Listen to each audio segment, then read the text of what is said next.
We finally beat Medicare. I'm so upset. Oh my God. Live from the Polymarket studio in LA. It's the Young Turks.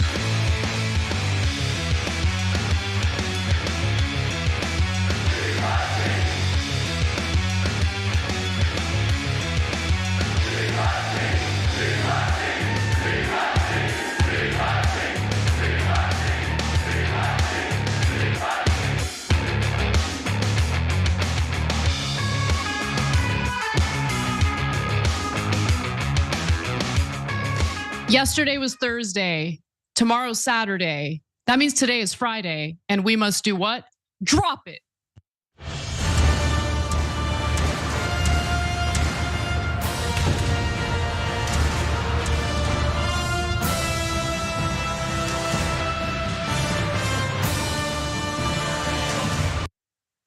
Anna Kasparian, Yasmin Khan, and Wazni Lambre with you for today's excellent power panel. Really a joy to be here with you guys. How are you all doing? I'm doing good. It's been a long week, I'll say that. For sure. I just got off of a Zoom with 40,000 black men to raise family for our next black savior. So feeling great. Nice. You sound like you're feeling great. Well, she's going to come up quite a bit in the first hour of the show. Of course, we're going to be talking about presumptive Democratic presidential nominee, Kamala Harris. Lots to get to on that front, including what her views are in regard to the ongoing war in Gaza. In the first hour, we also have a pretty important endorsement for Kamala Harris. That'll be at the very top of the hour. Later in the first hour, we'll also talk a little bit about how, people with power in Oklahoma are basically forcing a very specific religion on children in public schools. The situation just keeps getting worse. So we'll have that and more. And in the second hour, Jordan Ewell will be joining and leading the second hour content. So definitely stick around for that as well. But before we get to any of that fun stuff, just want to encourage you all to like and share the stream. Have you liked it yet? You should do it. It's a free, easy way to help TYT support us and get the message out about our show. You can also become a member by going to tyt.com/join. Now, with all that in mind, Yasmin, take it away. All right, we're gonna start you off with a clip. Let's roll it. Kamala. Hello. Hi. Hey there. Oh, hi, you're both together. Oh, it's good to hear you both. I can't have this phone call without saying to my girl Kamala, I am proud of you. This is going to be historic. We called to say Michelle and I couldn't be prouder to endorse you and to do everything we can to get you through this election and into the Oval Office. So today, Barack and Michelle Obama became the last of the big name Democrats to really endorse Kamala Harris. Why did the Obamas hold out for so long, though? That's the question everyone's asking. Well, remember what Barack Obama said in a statement when Joe Biden announced that he was dropping out of the race. He said this: "I have extraordinary confidence that the leaders of our party will be able to create a process from which an outstanding nominee emerges." So from that, it kind of sounds like Obama might have been pushing for an open primary rather than a coronation of Kamala Harris. But Stephen Chung, a spokesperson for Donald Trump's presidential campaign, alluded to Obama's belated endorsement yesterday. He was trying to make the case that Trump shouldn't have to agree to a debate with Harris yet, but here is why. His statement read, "There is a strong sense by many in the Democrat Party, namely Barack Hussein Obama, that Kamala Harris is a Marxist fraud who cannot beat President Trump, and they are still holding out for someone better." That's putting an awful lot of words into Obama's mouth, but Obama and Harris actually have a long history together. According to CNN, Obama and Harris have been in touch regularly, and he has been serving as a sounding board for her as he has over the 20 years they've known each other, a source told CNN earlier this week. So there's been a lot of speculation around why Obama waited so long to endorse Harris, but it hasn't even been a week yet. I know it's hard to believe. It's been a really long week, but this happened on Sunday. Today is Friday. But Obama is the type of dude who would wait for the initial buzz to die down so that his statement doesn't get lost in all of the rest of it. You know what I mean? I'm not surprised that he waited until now to endorse her, but what do you guys think? Is there something deeper here? Anna, let's start with you. Well, I actually think it was a smart idea for Obama and Michelle Obama to wait before doing this endorsement. Number one, Obama made clear that he wanted a process in place to pick the best possible candidate. I think he did that because he doesn't want it to appear as though he's putting his thumb on the scale, even though the whole reason why Kamala Harris is now the presumptive Democratic nominee is because Obama was behind the scenes, applying pressure to get Biden out. And I actually thank him for that because Biden was almost certainly going to lose to Donald Trump. And even if he won, I don't think that Biden really was in the right state to run the country for another 4 years. But another thing that I just want to quickly point out is Obama deciding to do this endorsement today. I mean, it was in the early morning hours, like 2 a.m. in the morning. But the reason why that happened is so it honestly takes up another news cycle. It's earned media that Harris and her campaign don't have to pay for. So I think it's really savvy in that regard as well. I mean, I think everyone knew that the Obamas were going to end up endorsing Kamala Harris. That wasn't surprising to me at all. And I actually think the timing was a little more strategic than people are giving the Obamas credit for. Yeah, absolutely. Yeah, I tend to take Obama at his word in his statement, in the sense that I don't think he saw Kamala as the sure shot person to back after Joe left the race. And so he didn't do it right away. But once the entire party apparatus coalesces behind her, I don't think he had much choice in the matter. If he would have just been like, oh, I'm not endorsing the prohibitive nominee of the Democratic Party, like that's unthinkable, right? And so yeah, he took his time with it, because this Kamala thing did kind of come together in basically like 36 hours. Pelosi didn't automatically endorse. Obviously, Barack and Michelle didn't automatically endorse. But about 36 hours later, they'd raised like $250 million. They got a bunch of people on the phone, like 1.4 million in grassroots donations, which is nothing to sneeze at. And so this guy knew where the wind was blowing, and so he did what he had to do. Yeah, I agree. I think Obama is very savvy when it comes to, as Anna pointed out, the media aspect of running a presidential campaign. I thought it was very smart that he waited. I think that was strategic on his part. And again, it hasn't actually been that long. I know that, these news cycles, they cycle through so quickly that we get used to, a certain type of pace, but it hasn't been that long. It has not even been a week. So I think it's totally fine.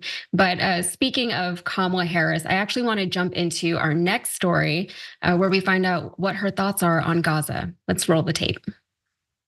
It is time for this war to end, and end in a way where Israel is secure, all the hostages are released, the suffering of Palestinians in Gaza ends, and the Palestinian people can exercise their right to freedom, dignity, and self-determination. There has been hopeful movement in the talks to secure an agreement on this deal. And as I just told Prime Minister Netanyahu, it is time to get this deal done. So Vice President Kamala Harris met with Prime Minister Benjamin Netanyahu yesterday after declining to attend his address to Congress. Bibi also separately met with President Joe Biden. And there's been a lot of speculation about how her policy towards Israel would be different than Biden's, who has largely avoided criticizing Israel's actions in Gaza and has continued to send them weapons. Harris started her remarks by reconfirming her unwavering commitment to the existence of the state of Israel. And she said that she would continue to help Israel defend itself. But she also said that how Israel defends itself matters, and she spoke to the disastrous humanitarian crisis in Gaza. Take a look at this. I also expressed with the Prime Minister my serious concern about the scale of human suffering in Gaza, including the death of far too many innocent civilians. And I made clear my serious concern about the dire humanitarian situation there, with over 2 million people facing high levels of food insecurity, and 500,000 people facing catastrophic levels of acute food insecurity. What has happened in Gaza over the past 9 months is devastating. The images of dead children and desperate, hungry people fleeing for safety, sometimes displaced for the second, third, or fourth time. We cannot look away in the face of these tragedies. We cannot allow ourselves to become numb to the suffering, and I will not be silent. Well, she is right. The crisis in Gaza gets more and more dire every single day. According to Palestinian health authorities, Israel's ground and air campaign in Gaza has killed more than 39,000 people, mostly civilians, and driven most of the enclave's 2.3 million people from their homes. Kamala then turned to the ceasefire and hostage deal that's currently on the table and said it was time to get the deal done to end the war. She also said that she remains committed to eventually achieving a two-state solution. So, Anna, what do you think? Is she trying to play both sides here? She's already doing a better job at acknowledging the deaths in Palestine than Joe Biden ever did. But regardless, is this still just the status quo? There's really no indication that she would be different in terms of policy. Certainly, she's a little better, rhetorically speaking, and drawing some attention to the pain and suffering of the Palestinian people in Gaza is an important thing to do. And I think that Biden had trouble doing that. But to be fair to Biden, he had trouble messaging on pretty much everything. And so Kamala Harris, yes, did a good job there.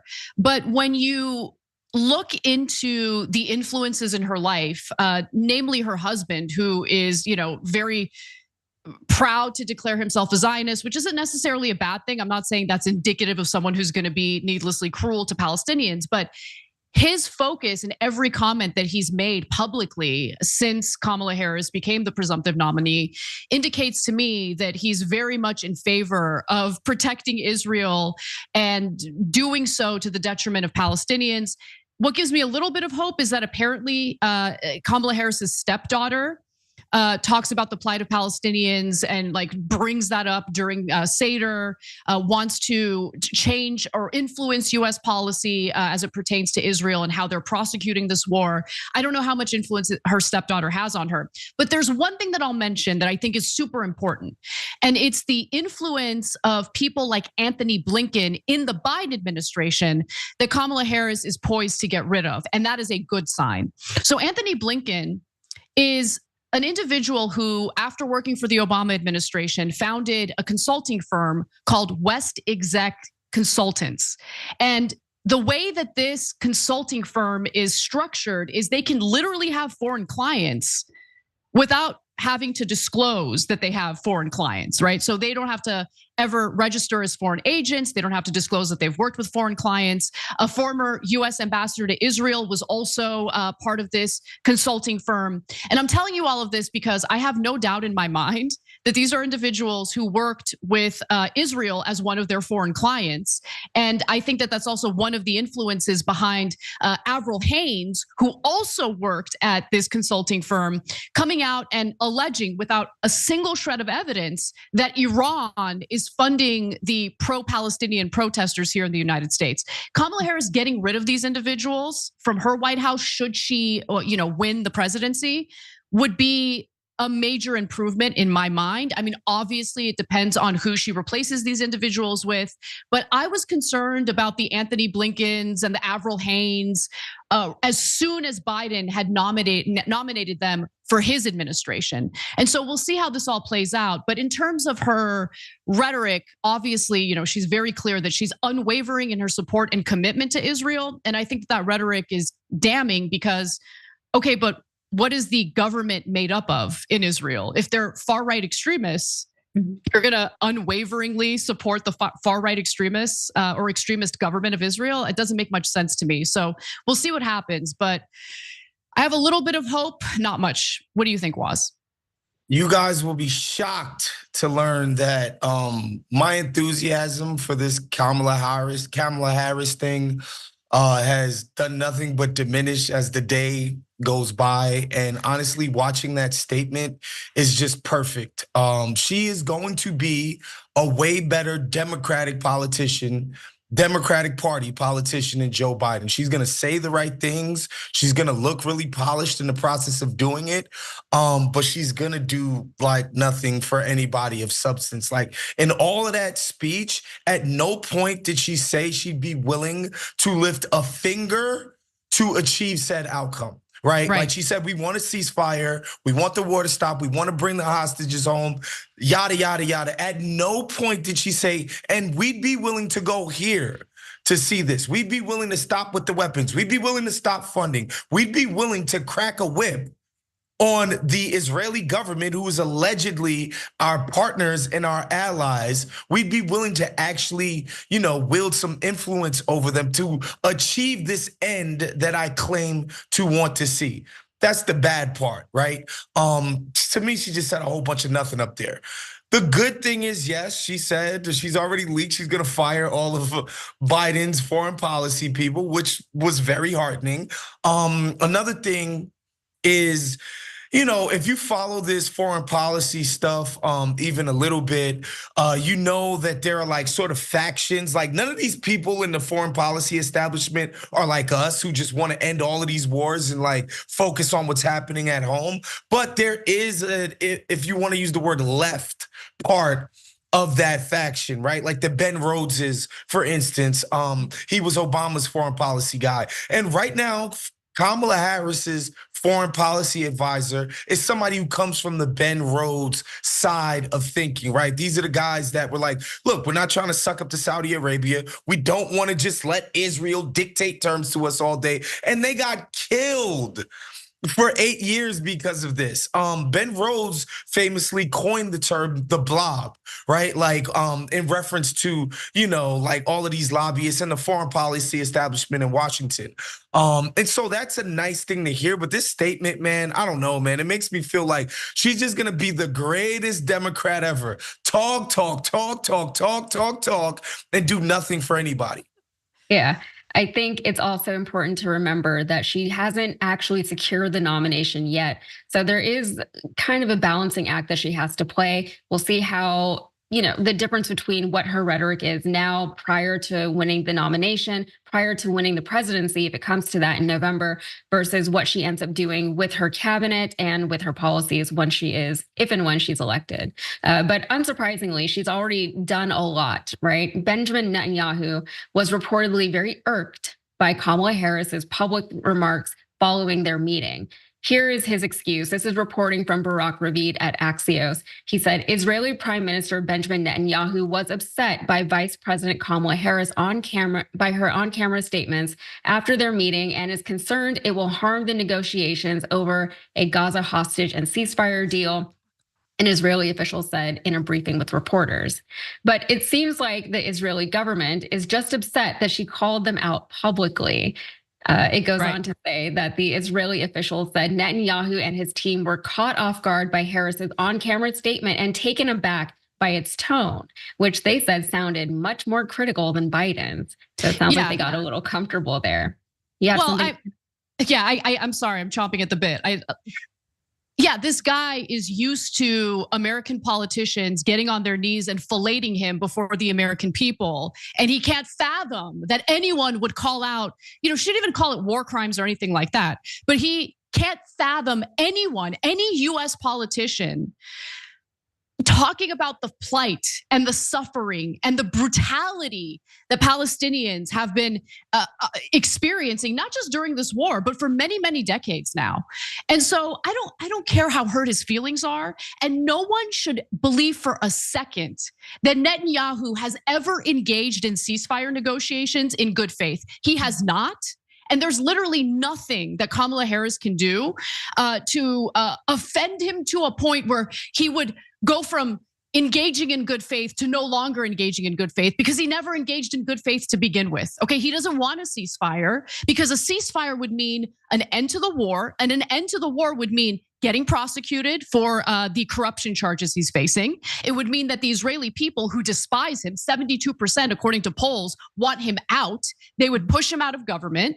And by the way, the support that he's currently getting from the extremists in his coalition government would immediately pull back their support if he actually did agree to a ceasefire agreement. So there is no indication that Netanyahu wants to end this war. And in fact, all of the incentives point in the direction of him prolonging this war, prolonging the suffering and the deaths of innocent Palestinian civilians in Gaza.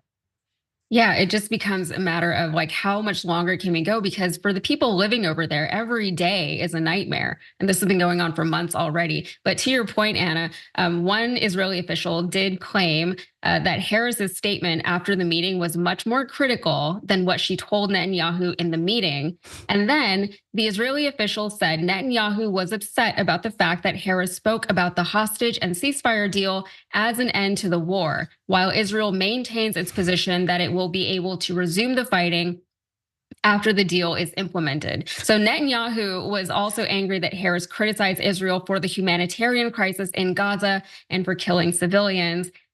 I guess it makes sense that he's upset about that. But meanwhile, Netanyahu is scheduled to meet at Mar-a-Lago today with Donald Trump, who he is less likely to get any public pushback from. So why is Netanyahu meeting with a private citizen? Who knows? I don't know. But Bibi is bold and he's manipulative and unapologetic in the most delusional and destructive way, really. If Harris wins in November, she's going to have to work with this guy while somehow fostering peace for the Palestinians. But Israel is saying, even once we get our hostages back, we're still going to keep bombing the Palestinians and just let us. I can't believe she won't let us. Walz, let's start with you. What do you make of this? I mean, why would they believe anything other than that? All the kids and their freaking blown off limbs all over social media, all over people's timelines and feeds.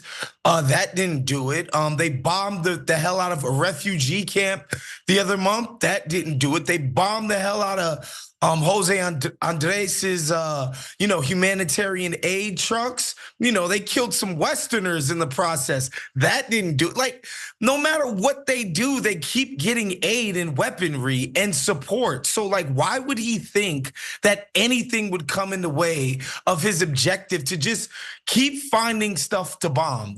Because it's obvious there's no actual military operation or objective being executed here. They're just finding new things to bomb. They're not engaging with some army out in a war zone. They're just finding places to bomb and pretending that they're making progress. Yep. That's such a good point. And, let me just say, anytime Benjamin Netanyahu or any of these other extremists in the Israeli government purport to care about the hostages, just remember the fact that he came onto US soil and demanded that American taxpayers not only fund the bombs that he is terrorizing said hostages with in Gaza, but that we do so faster. Okay, that's what Netanyahu said. He doesn't care about the hostages. He doesn't care about the Israeli people. He failed in keeping them safe.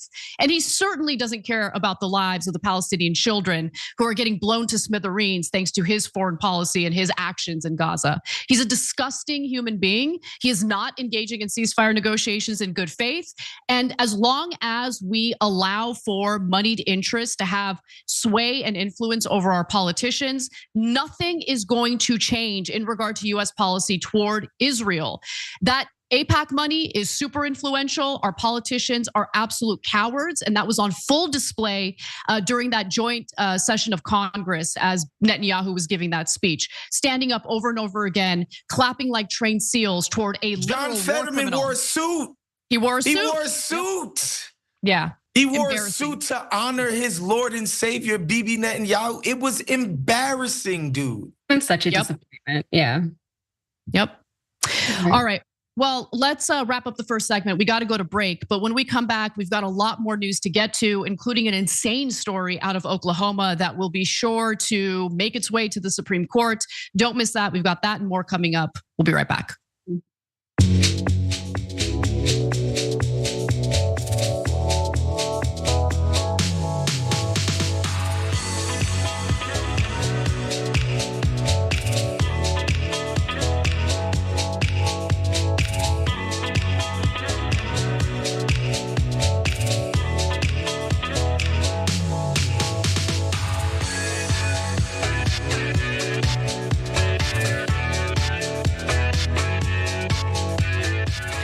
Welcome to our first social break of the day. I'm going to start off with a member comment that I agree with entirely because I think what's being referred to here was on full display in one of our stories. So Reality Bit writes in and says, I'm so happy Walz is on. He always has a perfect laser-like but funny insight on things. So look, I think I let some of the,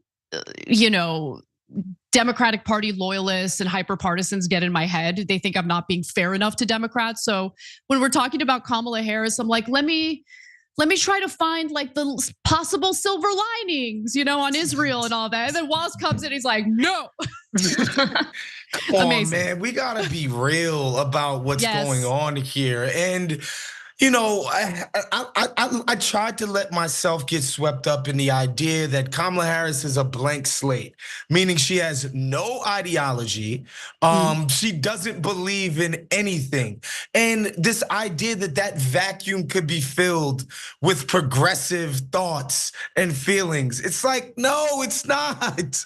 It's going to be filled by the DC elite. That's what she's going to do. That's what she's here to do. She can't even pretend and like, come on, guys, there's this thing that I've always cared about that I have to stay consistent on. It doesn't exist. The climate. She has a demonstrated track record with the climate. I'll say that much. Okay, we'll see if she likes the climate. That makes me feel better. Look, nice. I will say this.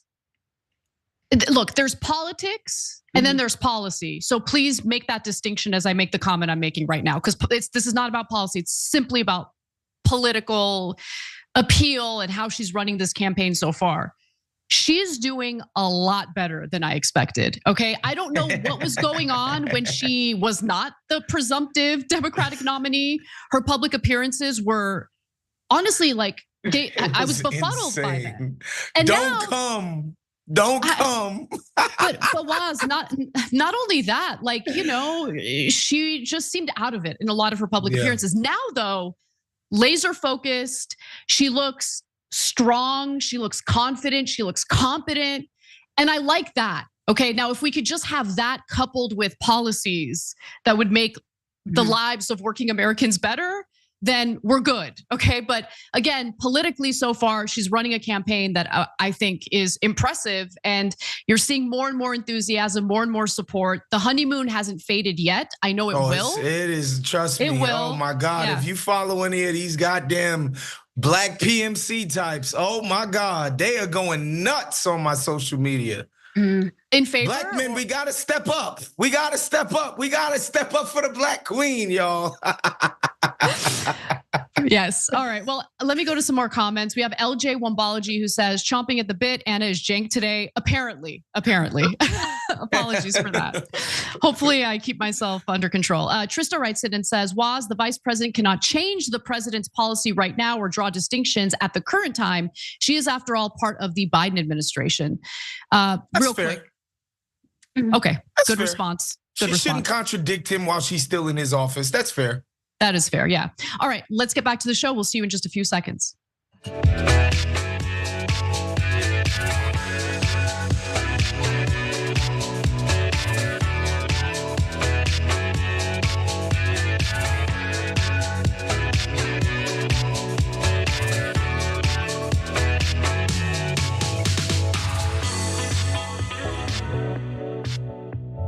Welcome back to TYT, Anna Kasparian, Yasmin Khan, and Wazni Lambre. I am not used to bringing us in because Cenk does that, so apologies for the weird pause.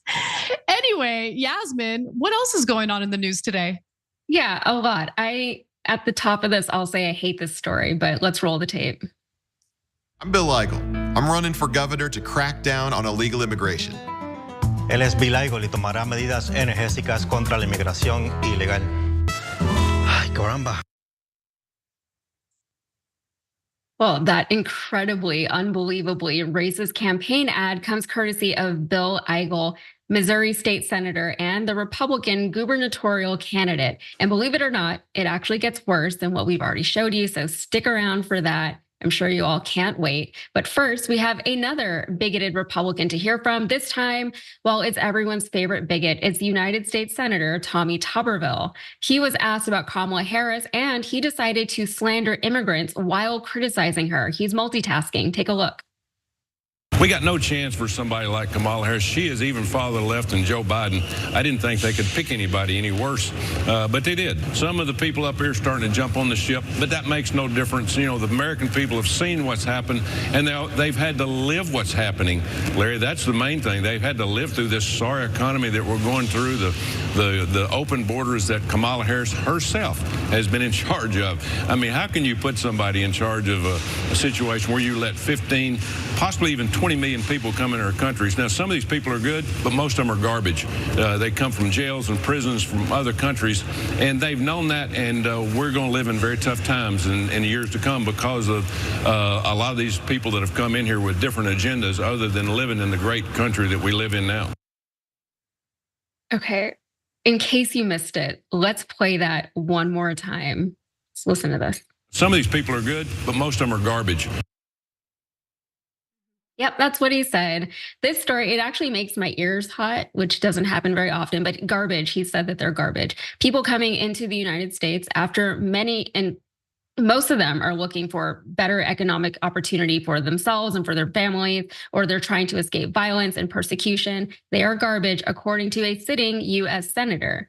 But we have to ask, beyond the clearly bigoted nature of that statement, is he right about many of these immigrants coming from prisons? As we know, that is a favorite talking point of Trump's, who constantly says that migrants are coming from jails and insane asylums. But according to multiple fact-checking organizations, surprise, surprise, he hasn't cited any reliable evidence for any of his claims. Reporting from CNN said this: Trump's campaign failed to provide any evidence that South American countries are emptying mental health facilities to somehow send patients to the US.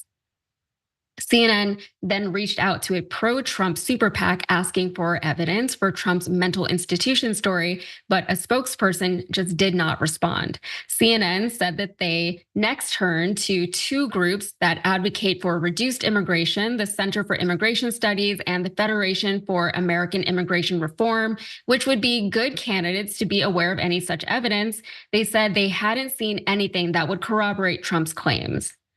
Of course, it's true that some people who come in are in fact criminals, but there's no proof that they're flooding in because countries are opening their jails and mental institutions. Not to mention the fact that plenty of American criminals here were born and bred in this country. Look at Donald Trump, for example.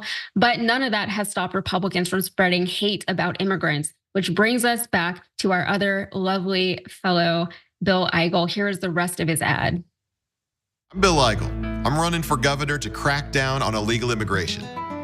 Él es Bill Eigel y tomará medidas enérgicas contra la inmigración ilegal. No more taxpayer handouts for illegals, period. Nada. Zilch. Zero. No más ilegales, no más dinero, no más fiestas. We're throwing them in jail and sending them back where they came from. Ay, caramba. Andre, arriba. It's time to take Missouri back.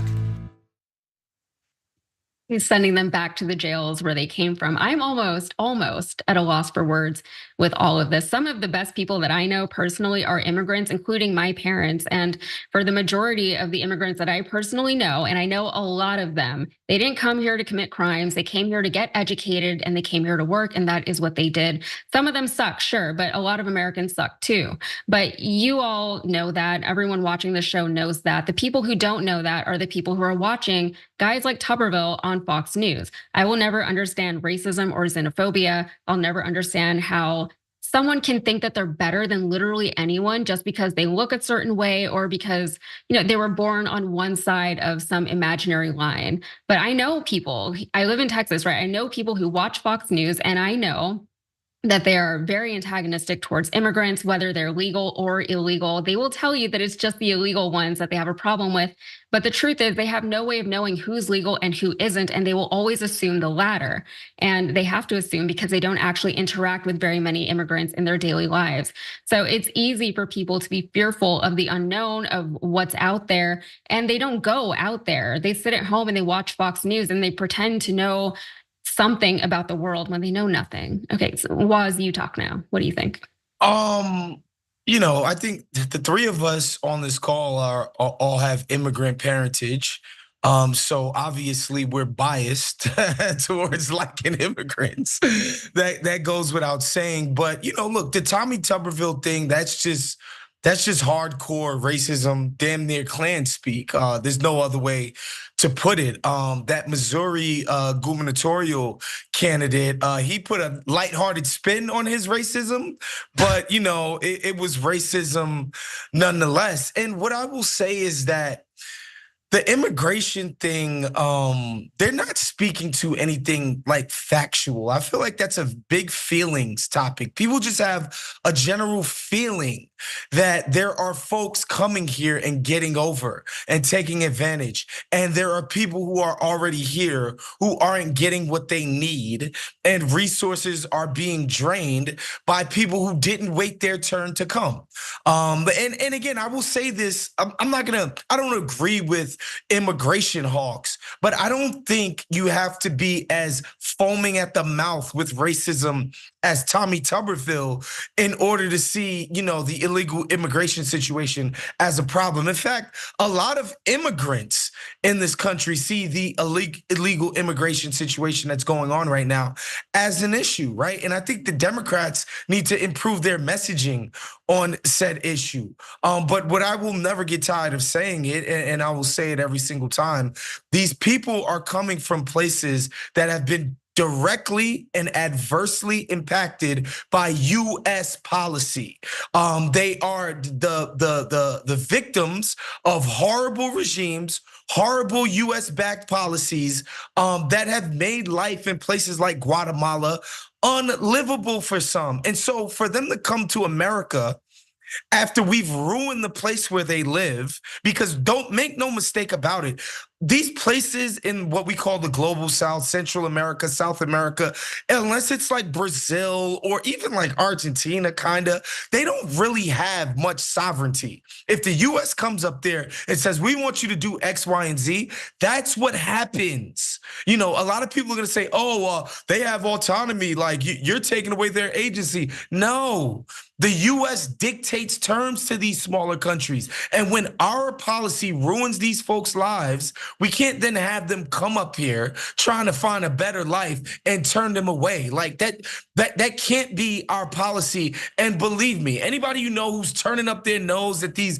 quote unquote illegal aliens or whatever the hell they're calling them, like think to yourself, you think these people left Guatemala because they were dying to live in Missouri?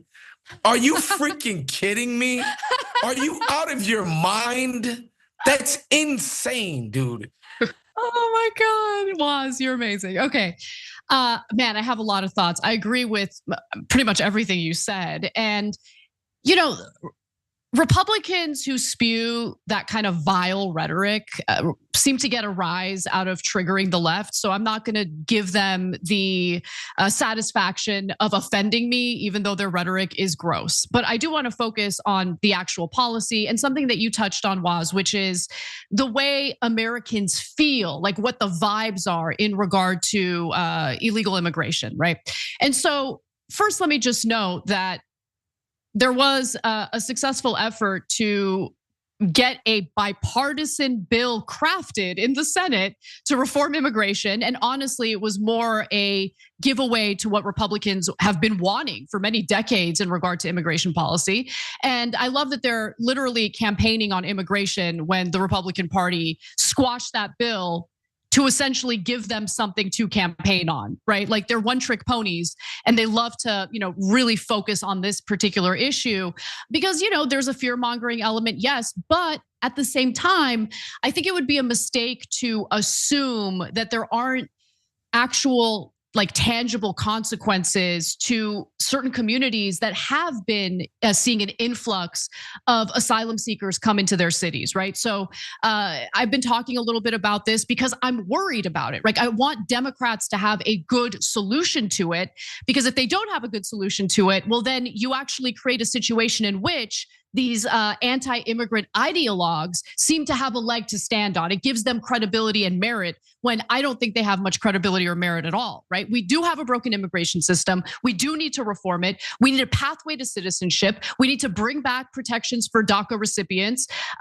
So these are people who came to the country through no fault of their own. Their parents brought them here when they were literally children, okay? And they've been here almost their entire lives. The idea of deporting them just doesn't make much sense to me. Besides which, they are a part of the fabric of this country. They're a big part of the economy in this country. The idea of just deporting everybody is just so dumb and gives you a sense of the ridiculous black and white thinking that you oftentimes get from right-wing ideologues on this matter. Now, with that said, though, we really should not discount how communities like those living in Chicago are feeling, how people in Denver are feeling, how people in New York. I think it got a little bit better in New York, but New York was also, just struggling with providing the resources necessary to house, shelter, feed this massive influx of asylum seekers. And I'm gonna keep it real. Biden definitely dropped the ball on this issue, 100%. And Biden set Kamala Harris up for failure. Look, I'm not gonna be gaslit about this, okay? Because now you have CNN, MSNBC, all of these, cable news networks and network news alleging Kamala Harris was never the immigration czar. Never the immigration czar. Guys, come on. There's video. What was she doing when she said don't come? Yeah. What job was she executing when she told us not to come? So he did name her immigration czar, which is why one of the first things we saw from Kamala Harris as a vice president was, her trip to Latin American countries and that infamous speech where she said, don't come. But guys, it is up to Congress to pass legislation. It is up to the president of the United States to use the bully pulpit and to work with members of Congress to pass legislation.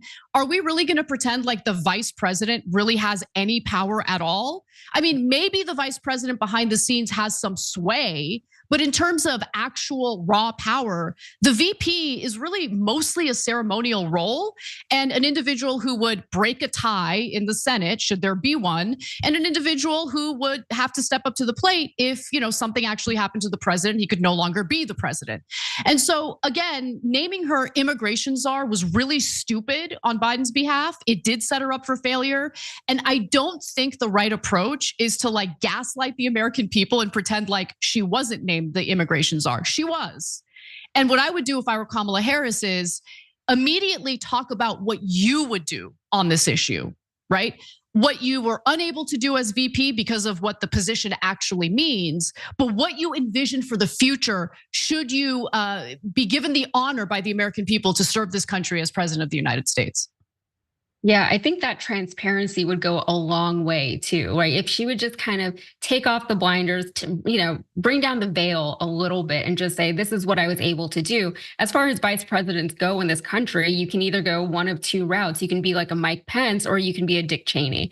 And for Kamala Harris, I know we were kind of talking about this earlier in the show. We haven't really seen a whole lot from her in the 4 years that Biden has been president. So the way that she's coming out now, it is good to see, but she really needs to start talking about what she's been up to for these last 4 years. And she needs to address the immigration policy. And to your point, Anna, I do agree with you that there is a way to deal with illegal immigration in this country that is not so hateful, that is not dripping with hateful rhetoric. But I think on the left especially, we just want to pretend that it's not happening sometimes or pretend that the issue is not as bad as it is. But there is an issue at the border. There is illegal immigration happening. There is a way to deal with it. You can find a way to deal with it. It doesn't have to be, putting border police on horseback and whipping people, which is what they were doing at one point, and putting them in cages or whatever. It doesn't have to be inhumane, but it does need to be addressed as a matter of policy. And I think going forward, Kamala Harris does have a good opportunity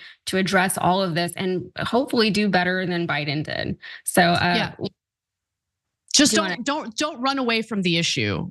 Right. Address it head on, do so forcefully, confidently, and show that you actually have a vision for America's future and a vision for what we're gonna do moving forward on this topic. But see, and this is what folks need to understand, like that message that she read, when she's talking about Israel, like that's nothing. That's not political skill right there. actually dealing with the issues that you don't have the right of way. And like talking about abortion, that's easy for you when you're a Democrat, when you know that's a winning issue. Where you show your talent is how you deal with the issues that are a little bit tougher to navigate. And Kamala Harris has to show that she has the talent to effectively message to the American people that she has an idea, a plan, and one that's humane for what's going on at the border and how we handle all the undocumented folks that are already here. Yep, totally agree. All right, we got to take a break. When we come back, more news for you. Don't miss it. There might be a JD Vance appearance that you will definitely enjoy. So stick around. We'll be back with more.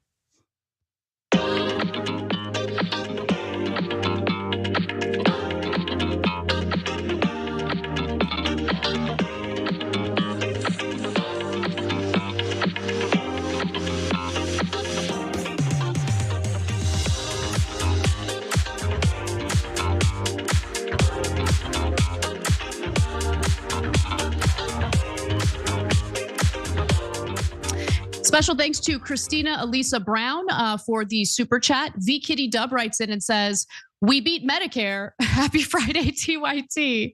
A reference to a terrible line in the disastrous Biden debate. Stinky Feet writes in and says, "Anna, I saw Alan Dershowitz calling you a bigot for standing up for Palestinians. They can't refute your points, so they have nothing left but frivolous name calling. Sad." I mean, I could have called him a pedophile during that segment, but I kind of still did, but in a more classy way. You know, I'm a classy lady. Willis Addison writes in and says, "Hillary Clinton 2.0 spin, Scamala." So this is someone who's not a big fan of Kamala Harris, refers to her as trash. I think that's a little harsh. It's a little harsh, but I hear you. It's a democracy. Everyone's entitled to their opinion. Thank you to the gifted memberships. We have V Kitty Dub, who's been a member for 2 months, gifted 1 membership, and so did Jesse, who's been a member for a year, gifting 5. Thank you so much. Nick writes in and says, "Thanks for being on a decent time for Europe." Oh, Nick, I'm not in Europe yet. Okay, I'm not in Europe yet, but oh, you probably mean for yourself. Where are you in Europe? I want to learn more, and I might be in your town pretty soon. Fire Breathing Dragon says, "I love Kamala already. Took like 48 hours. I'm easy." Fire Breathing Dragon says, "Anna, on a Friday, it's my birthday. Ice cream for ice cream. Happy birthday." Iwa Women says, "Hi from Sweden. I'm not going to attempt to pronounce the town that you're specifically in. It looks difficult to pronounce." Fire Breathing Dragon writes in again and says, "George Bush endorses Kamala." Yeah, look, the Democratic Party's absorption of the Bush era neocons is very concerning to me. And I've talked about this on the show before, so it doesn't surprise me. Like the never Trump Republicans are gonna endorse the Democratic candidate because they're never gonna support Trump. So that's what's going on there. OM Fug says she will still be better than finish the job Trump on Israel. And I actually think you're right about that. I mean, even if it's just rhetoric, at least she's acknowledging Palestinians, whereas I don't really see that happening with Trump. Christina Brown writes in and says, "Walz spits facts." And she writes in again and says, "Getting rid of all the immigrants, does that mean my 73-year-old mom who became a citizen at 16 will be deported?" No, they're specifically referring to undocumented immigrants who are undocumented right now, which they're full of crap because that's not gonna happen. Like if they literally did that, our economy would totally collapse. Like totally collapse, and they know it. And so there's a lot of tough talk and a lot of, demagogue garbage going on during election season. So do I think they're actually going to do that? No, but do I think they're going to deport a lot of people? Yeah, I think they probably will try to do that. Thank you to new member Stacy Jackson. We really appreciate your support. Let's move over to our Twitch community where It's Just Vegas says, "I'm sure the Obamas wanted it to be a big deal." And look, it was a big deal. I mean, it was such a big deal that they had cameras pointed at Kamala Harris 24/7, just waiting for that call because they wanted to make sure they got that call on camera. It was totally candid, unexpected. They didn't know when it was gonna happen. Obviously, I'm kidding. All right, let's get back to the show. We finally beat Medicare. I'm so upset. Oh my God.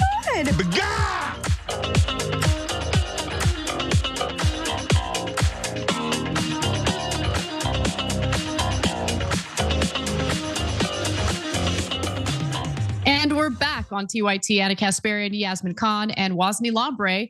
We've got a lot more news to get to, and Yasmin's going to take it away. Well, the Bible could be coming soon to a school near you.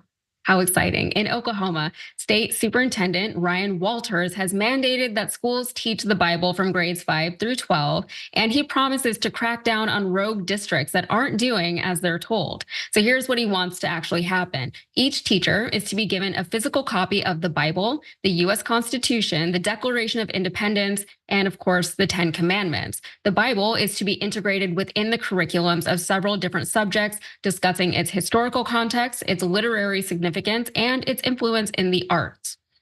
When faced with the backlash over the mandate, Walters said this in a post on X. He said the Bible, along with the Constitution and many other documents, are foundational in education. We will not allow rogue districts and administrators to indoctrinate hatred of America by refusing to teach foundational Oklahoma standards. You cannot rewrite history. The left does not like it, but it will be taught. It being the left, I guess. As part of his crackdown, he says that school districts and even teachers who don't comply with the guidelines could have their accreditations and their certifications revoked. But Walters is towing a very thin line here. He can't actually mandate that religion be taught in schools because that is a violation of the First Amendment. So instead, he's arguing that the Bible is a foundational document for the United States and that it would be taught in a more secular way. The guidelines say that teachers should emphasize only its historical, literary, and secular benefits, ensuring compliance with legal standards and precedents, and that the Bible should be used for its historical, literary, and secular value, not for religious purposes such as preaching, proselytizing, or indoctrination. And Walters also clarified, we are not evangelizing to kids. We are making sure our kids understand American history. The Bible didn't happen in America, by the way. All right, there's more, but this is actually really interesting to me because I was raised Muslim. I'm not religious now, but I have read the Bible both as a religious text and as a work of fiction. I have a degree in literature, and I can personally attest to the fact that yes, when studying literature and history and art for that matter, knowledge of the Bible and its stories is extremely helpful and relevant. I actually took a class in college. It was called The Bible as Literature. Shout out to Dr. Ferguson over at U of H. And it was easily one of the best and most interesting college courses I've ever taken. But again, I took it in college and I didn't have to take it. It was elected for me, just like the rest of my literature degree. But even before that, in grade school, the study of religion, not just Christianity, but all kinds of religions in literature, history, and the arts, it just kind of came about naturally as you were studying different things. There was no need for a teacher to have a physical copy of a Bible in their classroom, and it wasn't necessary to mandate that teaching of the Bible. So I get what they're trying to argue, which is troubling because there is some degree of rationality in their explanation, but come on, we know what this really is. And we know that this is just the beginning of what they want to do. We know who these people are and what kind of agendas they're pushing. And we know that the things that they believe in are not widely felt across the United States. So they have to mandate these types of things. We know what kind of America they would like to live in. Waz, what are your thoughts on that? I don't know why they think this would work in any meaningful way. And also, I'm old enough to remember when these guys used to cry every day about how Sharia law was going to come and choke our babies in their cribs. And I don't see how this isn't Christian Sharia, okay? Like, I don't see how this is any different than some level of, hyper fundamentalism. Like the idea that these kids need to learn the 10, which is a load of crap, by the way, the 10 Commandments. Like if you really sat and read them, like, oh, you got to honor your mother, you can't covet your neighbor's wife. Like who's actually listening to that stuff, guys? Come on now. No, but seriously though, I don't think this will work. They will get smoked in the courts the second any parent who is, whether they're Muslim, Jewish, non-religious, challenges these guys in the courts, they're going to get smoked. This is all just like peacocking for the camera and getting attention for himself. This is already being challenged in the courts, and it's being challenged by religious people who identify as Christian. It's being challenged by superintendents at various school districts within the state of Oklahoma who do not agree with this and do not feel that educators should be forced to teach religious doctrine of any sort, right? This isn't just about Christianity. It's about ensuring that public funds don't go toward the promotion of religion in a country that's supposed to have a separation of church and state. And so what I found really interesting, I'm always curious when we do these stories from out of state. I want to know how it's being covered in local media. What are people from local communities within Oklahoma saying about this? And there's a lot of pushback from a lot of people, including pastors, who are like, what is this? I mean, okay, if you're going to teach the Bible, so what interpretation of the Bible, right? What form of Christianity? Like, there's a bunch of questions about this. Obviously, it's unconstitutional, and obviously, it's an effort to force a specific religion onto the students of these public schools. And it's just, I don't think that it's going to make it through the courts. I think that it's probably going to get struck down, but it does reveal quite a bit about how both sides, in my opinion, are totally full of crap when it comes to avoiding using public schools to push religious beliefs or political beliefs onto kids. So I'll give you an example from, obviously I'm a million times against what's happening in Oklahoma right now. And I do think that in the end, people like us who are against it are gonna win. But then, in some of the more liberal states, I'll give you an example of something that was done that was super damaging, right? Moving away from teaching kids how to read through phonics, because I don't know who came up with this allegation, but phonics is allegedly racist. So they moved away from phonics and reading levels decreased significantly. Okay.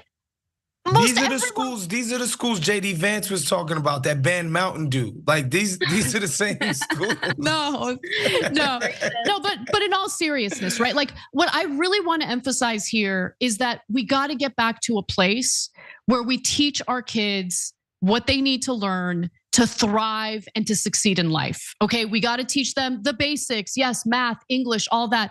But instead of focusing all of our energy on indoctrinating kids in one way or another, how about we bring back music, art, drafting, woodworking, all of these other wonderful elective programs that have been cut from public school systems all across the country that, actually sparked some interest in these students. If they actually wanted to graduate and go toward a vocation or a trade, that was how it happened. They learned about that trade through the electives that they took when they were in high school.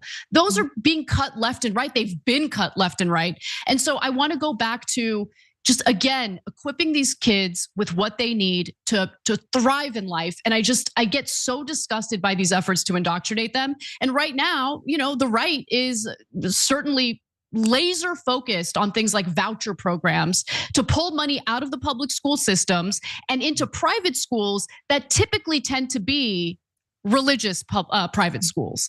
And so that's also happening as these indoctrination strategies are playing out. Yeah.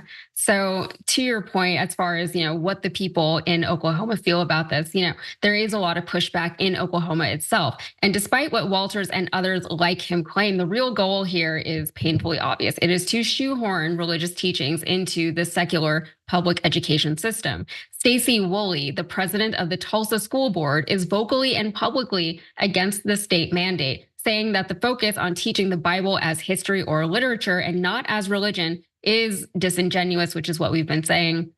But Woolley also gets to the real heart of the story here. Republicans love to challenge the judicial system. And during a time when we have an extremely conservative Supreme Court, they're getting quite bold. Woolley said this. She said, "I firmly believe that the intention of the state superintendent of schools is to get separation of church and state in front of the US Supreme Court." And to that, Walters isn't denying anything. He said that if it comes to that, he's confident that he will emerge victorious, saying, quote, "President Trump has laid out that path very clearly to us." And this is what we were all afraid of when we got Trump for the first time whenever he was in office. We knew that he was going to stack the court in a certain way, and we knew that that stacking of the court was going to have long-term repercussions that we would have to be dealing with long after the Trump presidency was over. So Anna, let's start with you. What do you make of this Republican strategy where they basically are trying to evade having to pass legislation because they know it wouldn't be popular by utilizing the justice system instead? Well, that has been increasingly the tactic that the right wing's been using. You know, the judicial system is now stacked in the conservative arena, which is unfortunate to say the least. But I will say this. I know that people are going to think I'm naive, but just hear me out. I really don't think the Supreme Court is going to uphold this policy in Oklahoma, because I think they're smart enough to understand that this opens up the floodgates, and it, you know, if you're going to teach the Bible and make this ridiculous argument that it's not really about the religion, it's about, you know, teaching about the historical context or whatever garbage that they're trying to sell. Well, you could make the same argument about the Quran. And so, you know, if there's a district with someone more liberal pursuing a similar type of policy just to kind of call, you know, this law's bluff or these politicians' bluff, I just think the Supreme Court is going to know that that's going to open the floodgates. I really don't think that they're going to side with, you know, these policymakers in Oklahoma. The one other thing that I'll say is the Supreme Court, even though it is very conservative, the one thing that's been clear to me is that they're obsessed with being viewed as legitimate. Yep. And they don't want to undermine their own legitimacy by upholding ridiculous laws like the one in Oklahoma. So I actually have faith that they will strike this down should it make its way all the way to the Supreme Court. Reassuring. Walz, what about you? I mean, I'm kind of with Anna in the sense that as unhinged as they seem to be at times, and you know, as far as I'm concerned, they have no credibility with me. I'd like to see a world where we get rid of the entire operation. But they are very obsessed with their public image. They are, and they do try to keep a sense of when they're going a little bit too far and mandating the damn 10 commandments in public schools would be so obviously way too far. Yep. All right. Well, that does it for our first hour, but definitely stick around for the second hour. Mondale Robinson and Jordan Ewell will be joining us. Special thanks to Yasmin Khan and Wazni Lombre for joining us in the first hour. You guys are awesome. And I hope you guys have a great night. Enjoy your weekend. I'm jealous. I have to work for another hour and a half, but it's okay. I'm going to stay strong. All right. So we're going to take a break. We'll be right back.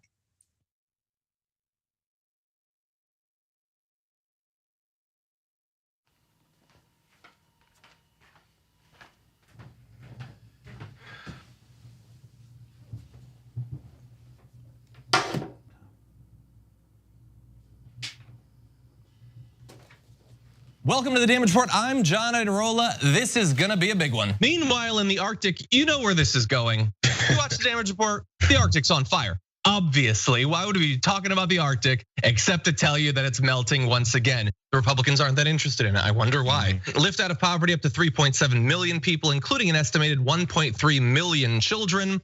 Hashtag save the children? Not if it costs money. I mean, come on. At TYT, our mission is to boldly pursue truth, challenge the establishment, and drive positive change. At a time when corporate capture of our media, our government, and our politics is nearly absolute, everyday working people need a champion to fight for them and to push back against the powerful interests that threaten our democracy itself.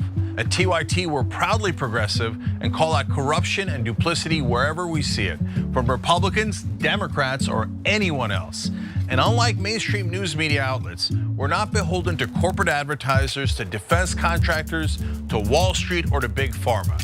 We only have to answer to our audience, and for nearly 2 decades, we've accomplished that by delivering honest, timely, and insightful perspectives on the day's news without fear or favor or concern for whose toes we might step on or which powerful elites we might offend. And while we're super serious about the news, we also manage to do it in a way that is fun and lighthearted. We can do this together and serve our audience, and yes, have fun doing it.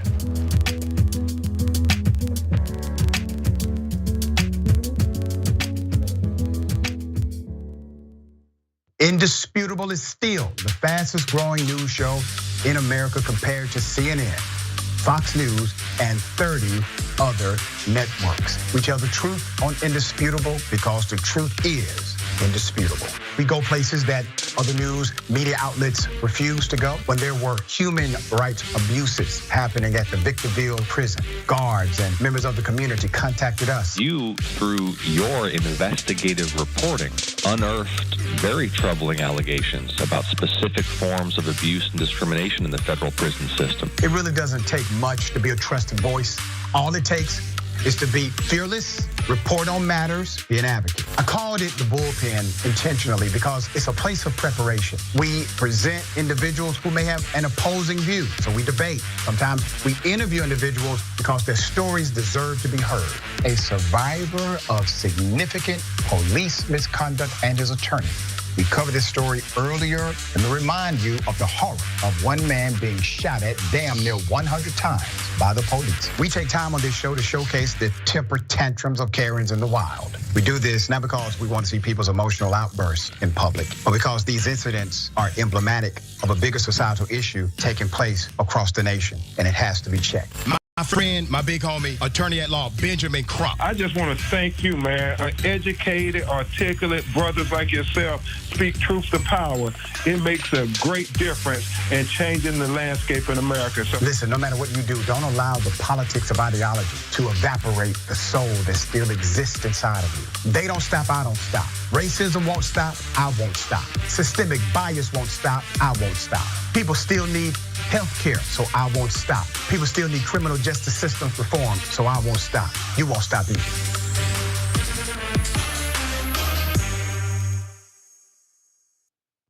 The degree was the expense! I'm so upset. Oh my God.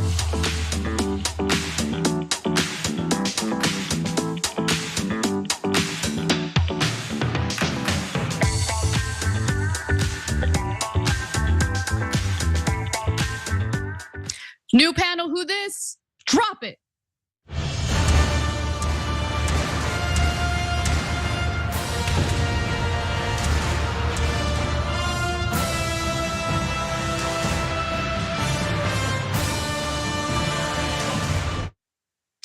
Favorite mainstay of the Friday Power Panels. Joining us now, Mondale Robinson, Jordan Ewell, and of course, I'm Anna Kasparian. How you guys doing? What's going on? Good to be here. Awesome. So we've got a lot of news to get to. Really looking forward to it. And Jordan's got the lead, so take it away. Take a look at this. The attacks on her personally, on whatever her past personally may have been, or calling her a childless lady, none of those are going to work, and they're going to make women second guess their support for what they may have felt for Donald Trump. Bad. Some Republicans are expressing buyer's remorse over Trump's vice presidential pick, JD Vance. From his lack of charisma to awkward comments on the trail to his downright awful and misogynistic language, there's a lot not to like about JD Vance. And while some party loyalists are standing behind him, new reporting by The Hill found that many Republicans in Congress are quietly expressing doubts about Vance. And we have some of those comments for you. One House Republican said, he was the worst choice of all the options. It was so bad, I didn't even think it was possible. Anti-Ukraine, more of a populist. He adds nothing to the Trump ticket. He energizes the same people that love Trump. A second House Republican said, I think if you were to ask many people around this building, 9 out of 10 on our side would say he's the wrong pick. He's the only person who can do serious damage. And some even feel that Vance might cost Trump the race. A third House Republican who said there is major dissension to Vance in the conference argued that if Trump falls short to Vice President Harris in November, Trump's vice presidential selection will be to blame. But these are just opinions. Let's take a look at the actual data and how he compares to bad vice presidents in the past. Take a look. You know, you mentioned Sarah Palin. How about Dan Quayle as well? These are two folks who I think most people remember as not being particularly popular. The amazing thing was coming out of their conventions, they actually were pretty popular. Quayle with a plus 15-point net favorability rating. Sarah Palin with a plus 26-point net favorability rating. Again, Vance at minus 5 points is just off the charts and falling off the chart in the wrong direction. Not up above the chart, but down below the chart. The fact is, he is historically unpopular, even more so than VP nominees, who of course went on to infamy. So we are talking about a uniquely bad nominee for vice president, and his comments, of course, are offensive. And I want to bring you in here with the circumstances as bad as they are for this ticket. Do you think there's any possibility that Trump drops JD Vance? I mean, honestly, with this election cycle, I feel like anything is possible. And if Trump really does feel like Vance is a liability and is dragging down the ticket, I have no doubt that he would try to push him out and replace him. But I am enjoying every minute of Vance's awkwardness. I love that he keeps stepping in it. It is incredible that it took this long for people to wake up to how extreme he is in terms of his policy proposals and how harmful they are to families and women in particular. People seem to take a lot of offense, including individuals on the right, with the notion that he would, provide more political power to couples who have children, more of a vote in our political system as opposed to those who do not have children. I noticed that Dave Portnoy today was just raging about him on Twitter because he essentially wants to provide tax cuts for families with children, which, by the way, is a thing already and has been a thing. And I guess he would just want to increase taxes on childless couples or childless individuals in order to punish them and incentivize them to have kids. But I'm loving every minute of the reaction on the right to JD Vance, not only because of the hideous things he's saying about women. I think that's important to focus on, yes, but he has positioned himself as someone who's looking out for the average Joe. The reason Trump chose JD Vance is because the thinking was that he would appeal to those living in the Rust Belt. However, it appears that the Republican electorate, for the most part, is kind of rejecting that, in my opinion, faux economic populism coming from JD Vance. So one of my biggest worries was that the Republican Party would realign itself as the party of working class voters. And it appears that with the pushback that Vance is getting, they're gonna move away from that message. But yeah, I mean, his comments about women is disgusting. And I'm glad that people are waking up to how extreme he is. I just feel like, I think anything from the Republican Party worried about what JD Vance says about women doesn't sound true.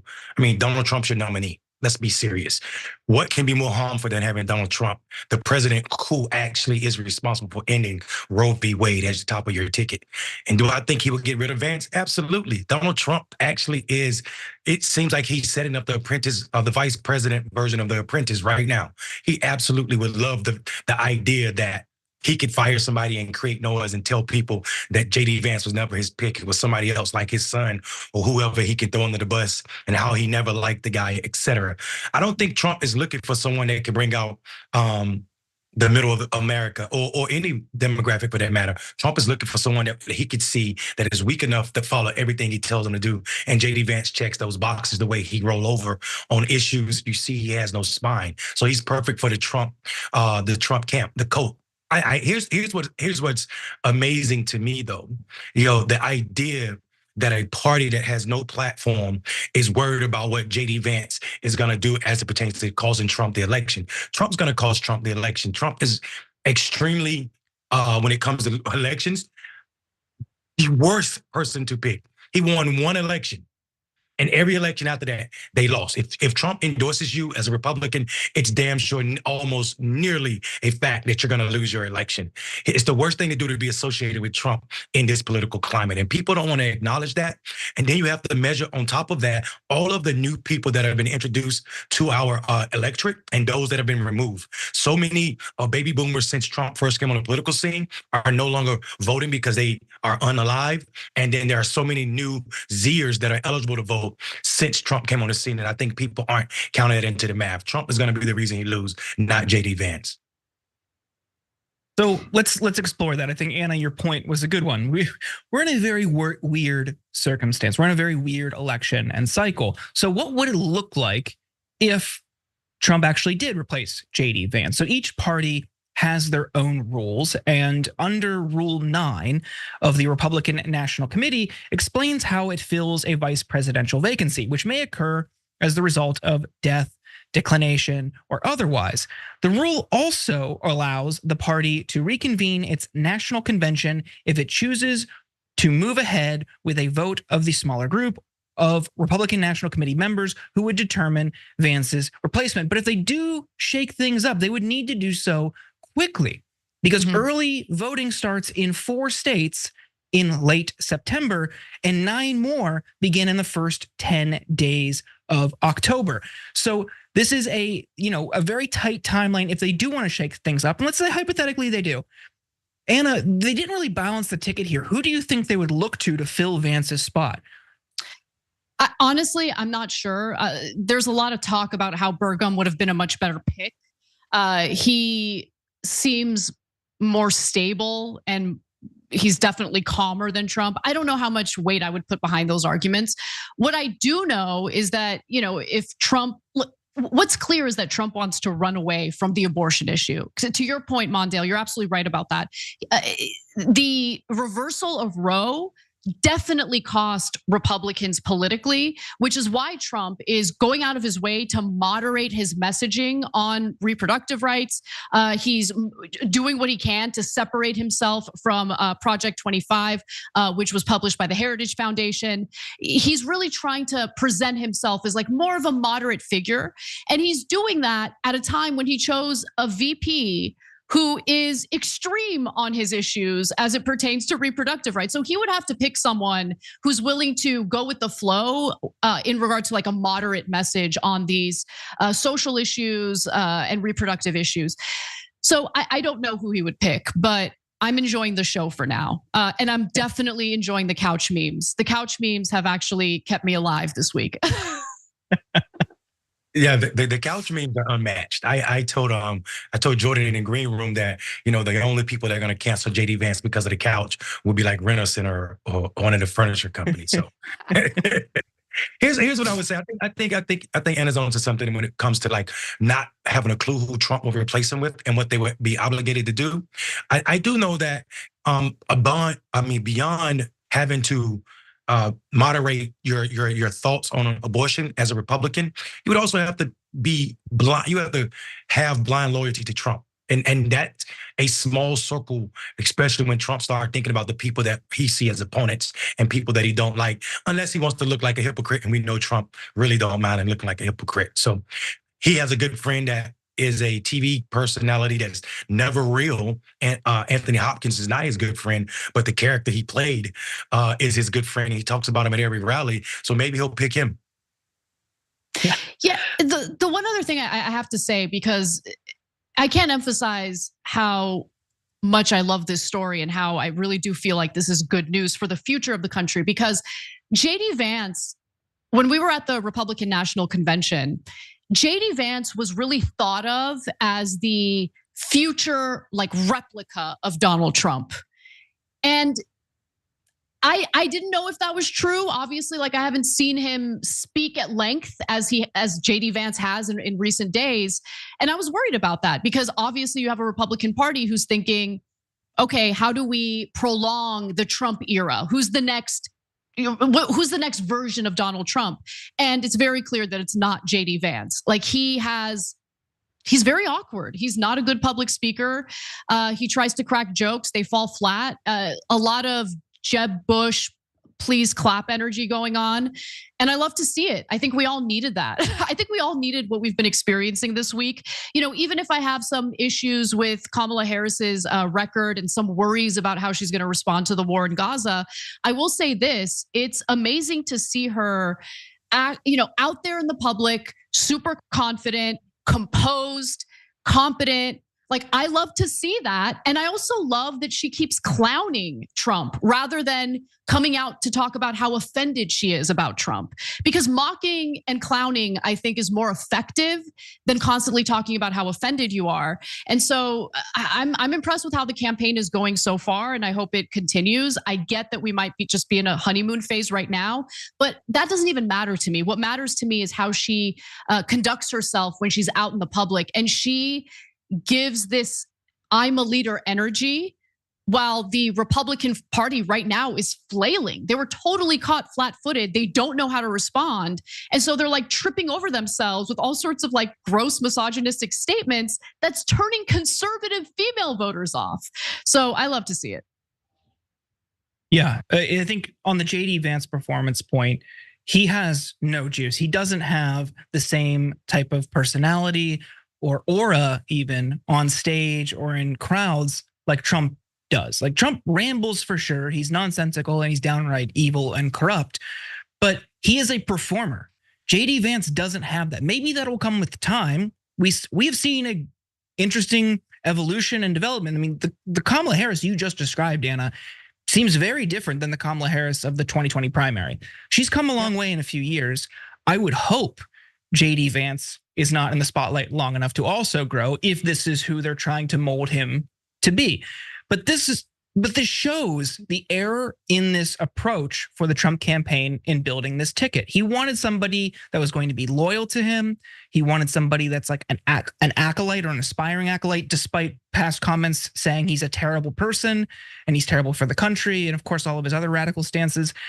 He wanted somebody, and I think it stems from, I don't know if it's a sense of betrayal or anger or frustration or spite at Mike Pence on January 6th.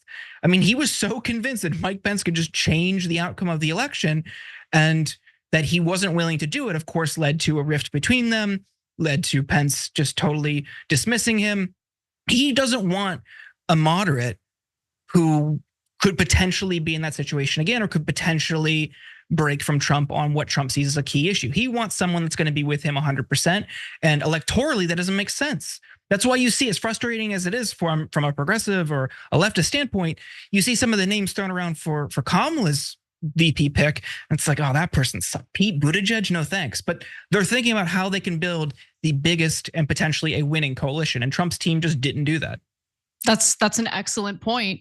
And I love that you point to the contradiction of Trump needing someone who's just committed to him, unwavering in their commitment to him, while also simultaneously presenting themselves as a moderate. I'm not sure that exists. And so that contradiction, I think, is going to be a big liability for Trump as he campaigns. All right, we got to take a quick break. When we come back, we've got a lot more news to get to. Don't miss it. We'll be back in just a few minutes.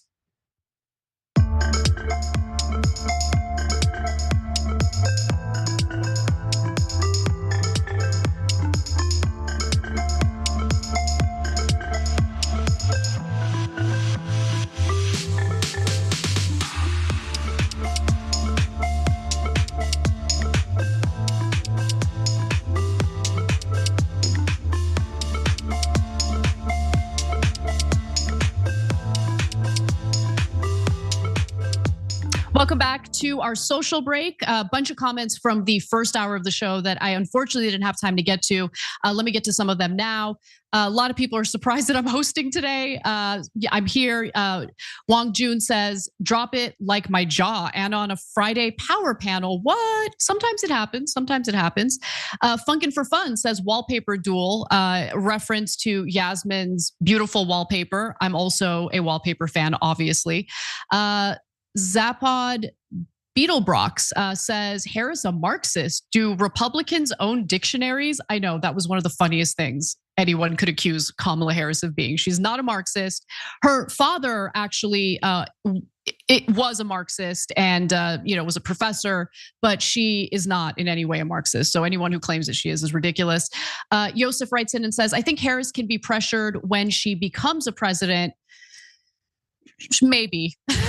I don't want to put too much weight behind that argument, but if you're going to have someone in office who's more likely to be pressured in the right direction, obviously it would be Kamala Harris over Trump. That's definitely true.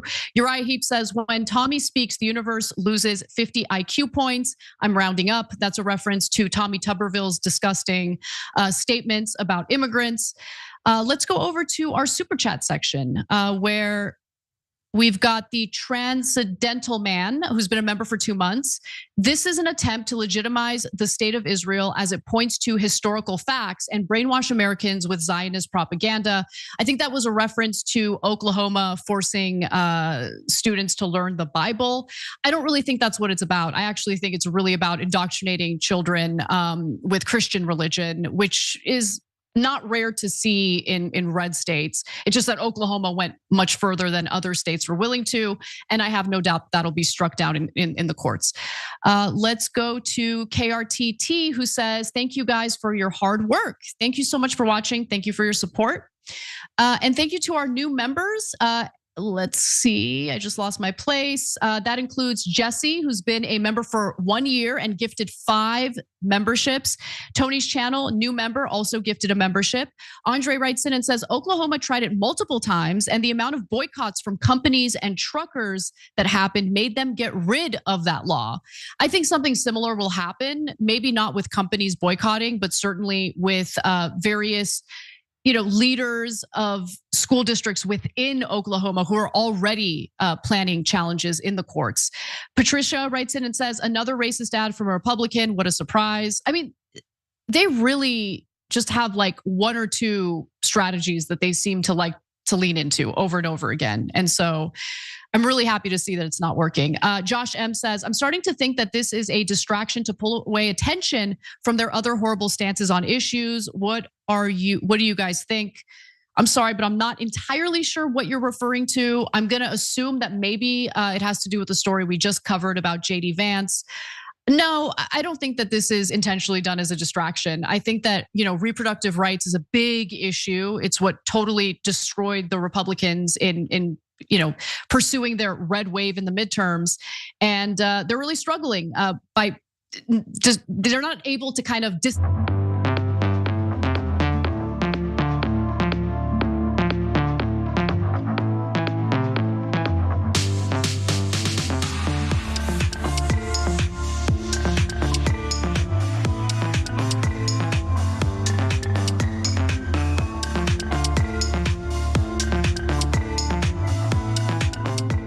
Welcome back to the show, everyone. Mondale Robinson, Anna Kasparian, and Jordan Yule with you. And Art Guy also here with you, saying that I killed it with the drops today. Not a big deal. I'm notorious for doing the bad drops, but I did do good drops today, I think. People are saying, Jordan, people are saying I did good drops. Okay, anyway. Yeah. All right, so we've got a lot more news to get to. Jordan, take it away. Take a look at this. How are you going to build a water treatment plant in a town of 400 if you don't have a collective effort at it? So I have to tell you, they scream socialism. We just build roads and we build schools and we build prosperity into this. Their whole plan is to go backwards, to give tax cuts to the wealthy. And look, it was so surprising. These super successful Donald Trump who inherited $400 million and then proceeded to fail at everything. Minnesota Governor Tim Walz has largely been left out of the sweepstakes conversation, but it looks like that might be changing.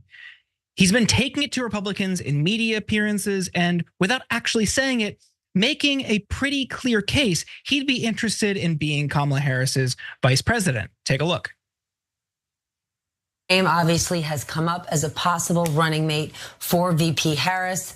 A, do you want the job? And B, how does all of this feel? It is humbling. It's a privilege. It's surreal. Just to be a part of this, I'm all in. I'm all in on this positive future. I'm all in that we can heal some of these rifts. And I think you saw it. You saw soon-to-be President Harris exhibit all those qualities and a grace that America is so hungry for. So I can't tell you. I'm just excited. I'm excited to be here. I've never felt this energy in an awful long time. According to 4 union officials and a political consultant, Walz has emerged among labor unions as a popular pick to join Kamala Harris on the Democratic ticket. He's a former public school teacher and union member himself. and has a record of pro-worker legislation. Last year, Minnesota established paid sick and medical leave, banned non-compete agreements, expanded protections for Amazon warehouse workers, and much more. And in May, Minnesota enacted a measure providing a raise for Uber and Lyft drivers. Steve Rosenthal, president of the political consulting firm The Organizing Group, says people are high on Walz. People in the labor movement would be very comfortable with him. Sarah Nelson, president of the Association of Flight Attendants, says that she considers Walz to be one of the top 2 candidates for the vice presidential nod, with Andy Beshear being the other. Walz got the workers from Uber involved before passing the bill to support workers' rights in the gig economy. That trust of workers and that understanding of the engagement of working people is absolutely something we're looking for. It makes a lot of sense to lean in harder on workers' rights when the MAGA talking points are trying to say they are for working people. Representative Pramila Jayapal said on Thursday that she favors him for the vice presidential nomination. And aside from his solid pro-labor record, he's proving himself to be an effective communicator during media interviews like this moment, where he went after JD Vance for claiming to be a small town guy with populist ideals. Take a look. What I know is that people like JD Vance know nothing about small town America. Look, I grew up in a town of 400 people, 24 kids in my graduating class, 12 were cousins. The things that make small towns work are good public schools, things that work about being good to your neighbors and helping out. And the golden rule of a small town, mind your own damn business. He wants to be in our exam rooms. They want to come and try and tell us they want to privatize our public schools. You think you're going to find a private school in the town of 400? These are absolute policies. His robber baron mentality as a venture capitalist gutted middle America. My dad dies when my little brother's young. We're teenagers.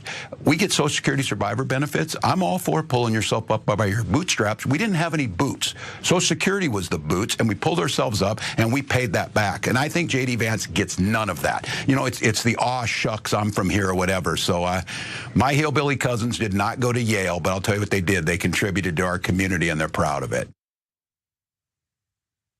Anna, I'm so curious what you think here. He seems like the perfect counterbalance to JD Vance's narrative. He seems like he could just decimate Vance in a debate. What do you think? I think it's incredibly important for Democrats to reposition themselves and rebrand themselves, not as the party that represents the hyper-educated elite, but the party that represents workers in America, that wants to improve the lives of ordinary people in America. I think Walz would actually be an excellent VP pick for Kamala Harris. What I've been worrying about this week is the framing of Kamala Harris in the media as far more business friendly compared to Trump. I don't know if you've been seeing those interviews this week, Jordan, but I hate that. Like, I don't want that. You know, the idea that Kamala Harris is going to come in, first thing she's going to do is fire FTC chair Lina Khan, who's been excellent in preventing, monopolies and mergers from taking place during the Biden administration. The idea that she's going to take, millions of dollars from billionaire donors and essentially do as they wish when it comes to deregulation and keeping the tax cuts where they are, that worries me. And then when you have someone like JD Vance, pay lip service to labor, but I still question how real that is, right? Now, everyone should be questioning how real that is. It would be helpful if Kamala Harris chooses someone who centers their political identity on labor. That's appealing to people, especially at a time when economic frustration that Americans are feeling is really across the board, left and right. It has to do with inflation, of course, but it also has to do with the fact that wages haven't kept up with inflation since the 1970s. So someone who not only talks the talk, but walks the walk would be an excellent VP pick, if you ask me. Yeah, I think Walz is actually the pick. And I don't even think there's a competition. Bashir needs to stay where he is. Roy Cooper is a trash for candidate. He is the North Carolina version of JD Vance. He has no spine. I'm speaking from personal experience as a mayor in North Carolina. But I also think the reason Walz is actually suited is because the way he can take politics and make it seem like something that middle class white folk are going through is magical to me. I watch him do things that people are missing cues to people that JD is brought on to bring in, like when he said, "My hillbilly cousin," he's talking. That is a shot at JD's book and also introduction to the world. Like, you're not one of us. When he say you shucks, he's saying that he's trying to talk like us, but he's not like us. And that is a beautiful signal that most people in media missed. And it also speaks directly to folk who know JD Vance with his Yale degree and also venture capitalist lifestyle is not like them at all. They know that, and they are just signaling, waiting for someone to remind them that this ain't it, dog. And I think Walz does a wonderful job at that.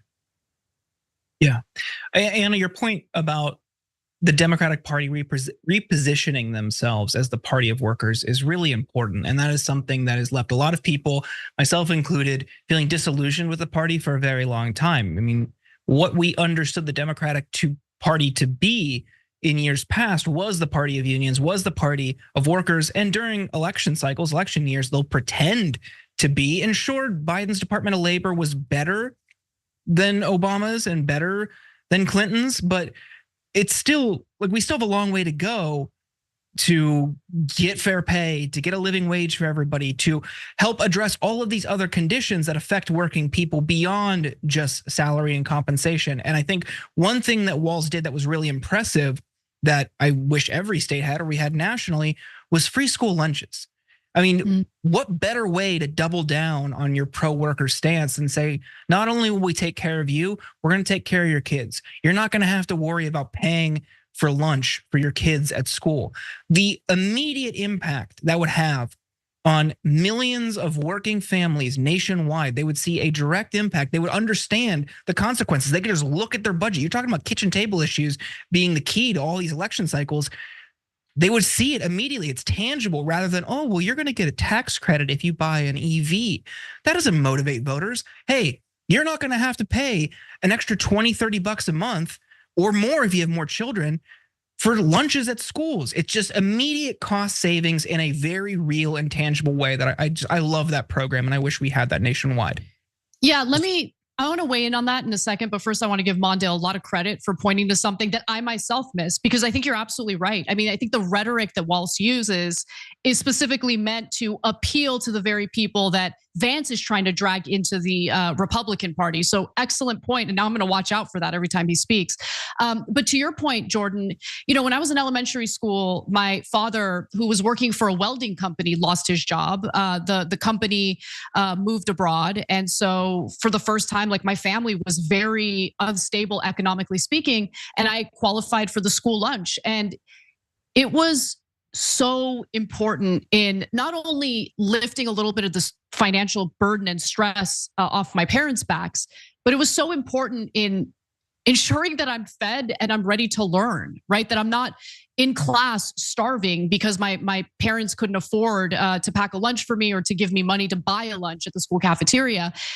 Look, I just think that the biggest frustration I've had with our politics, and yes, that includes the Democratic Party, is that these very simple sounding policies that they used to champion, they had moved away from. And I think that the backlash that Hillary Clinton experienced in 2016 was partly due to the fact that working class Americans increasingly felt abandoned by the Democratic Party, while the Democratic Party was simultaneously still using the same pro-worker rhetoric.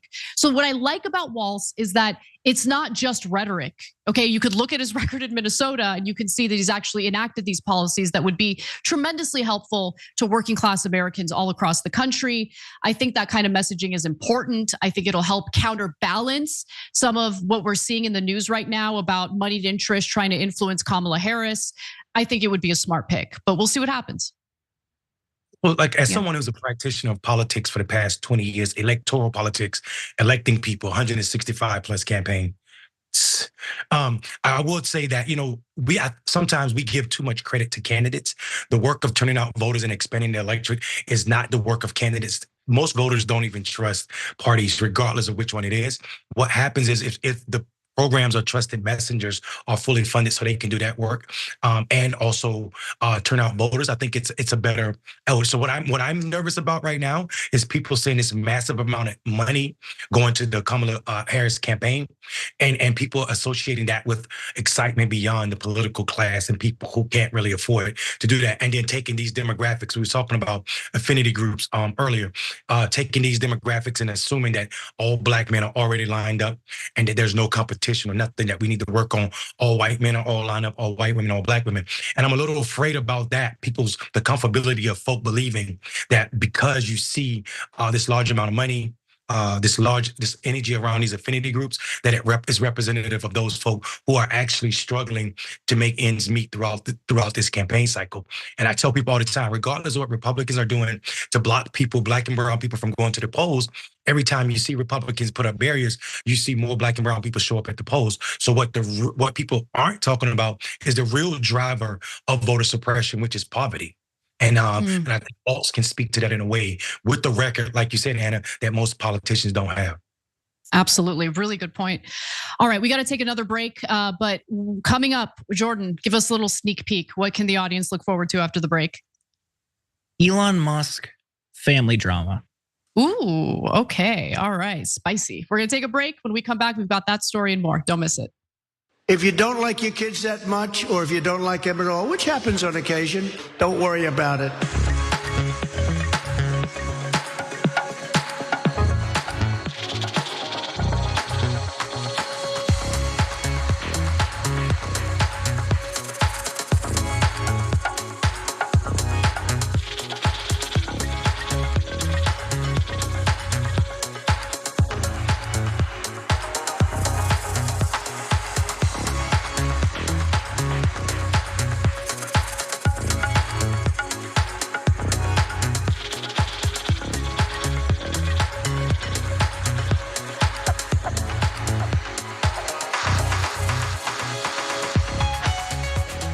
Welcome back to our social break. Josh M., who's been a member for 2 months, writes in and says, I'm starting to think that this is a I already read this. I'm sorry about that, Josh, but thank you for writing in.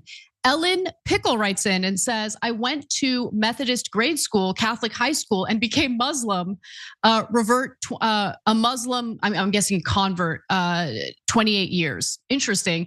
Yeah, I think that the conservatives who are trying to force Christianity onto public school students don't really understand that there will be a backlash to it. So, I mean, be careful what you wish for. We'll see what happens. Body Bean says, American history was indigenous pre-Columbian times in the United States. I think you mean pre-colonial times in the United States while the Bible was being written. David Scarlett says, before we give too much credit, let's not forget that Biden is only president because Obama worked behind the scenes to make sure Bernie didn't win.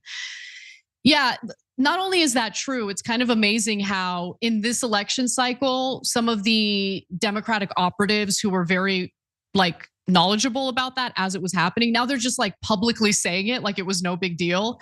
Not good. Anyway, Stacey Jackson, thank you for becoming a new member. Same with Champagne Commie. I'm familiar with Champagne Commie on Twitter. Thank you for joining as a member. We've got Koshka the Merc, who says, listen to the GOP bellow as it breathes its last labored breath. Well, I think one of the biggest mistakes people make in politics is underestimating their opponent. So don't ever do that. Never underestimate. Ox MF Box says, fire me, TF, DF up, sign this guy up, meaning Walz, who we just talked about. Jules to you says, I just hope that Kamala Harris doesn't pull a cinema card. Look, you never know. And that's what really sucks. I don't think she's gonna pull a cinema card, but cinema seems almost endearing compared to Fetterman, honestly. Come on. He wore a suit to a war criminal's speech. It's just so pathetic. He's so pathetic. Oh my God. All right. Rebel Dragon writes in and says, if Trump replaces Vance, he can stop the lawsuits about replacing Biden. Then again, hypocrisy is what they do best. Yeah, those lawsuits are going nowhere. And that I can't believe that was their response to Kamala Harris being the presumptive nominee. Like, they should have expected this.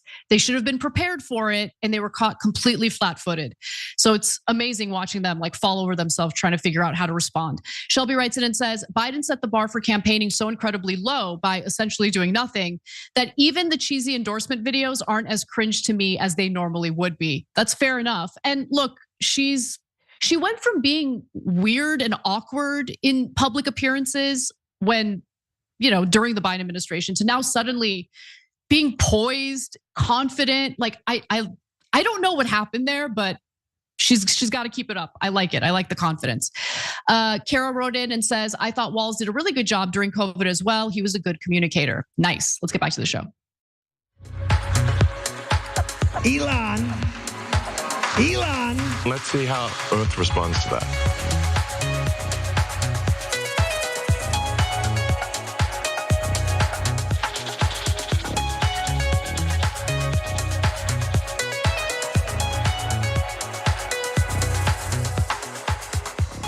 Welcome back to TYT. Anna Kasperi and Mondale Robinson and Jordan Uhl with you. Apparently, if you're having some drama in your family, you're not alone.